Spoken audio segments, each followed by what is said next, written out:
Hi, today I'm going to talk about how to pick a suitable gallery for you to present your work to and try to get into.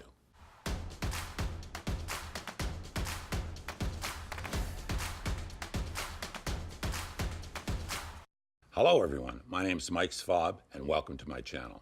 I've been teaching and painting for over 30 years and I've decided to start this channel to help you become a better artist.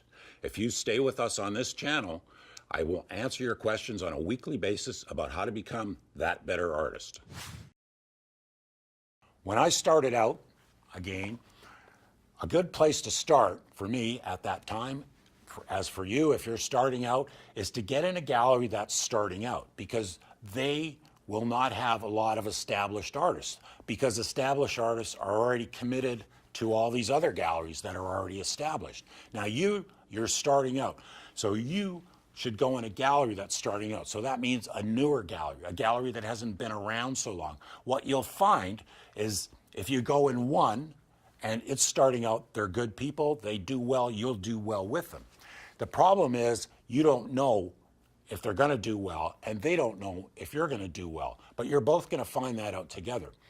What worked for me when I was starting out is I started out in a lot of different galleries. I didn't put my work in one gallery. At one point I was in 15, 16 different galleries.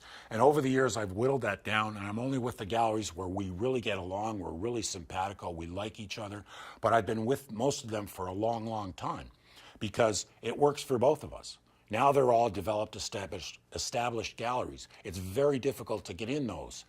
And starting out gallery. Established, you have a better chance of getting in an established gallery. So that's basically the way that works.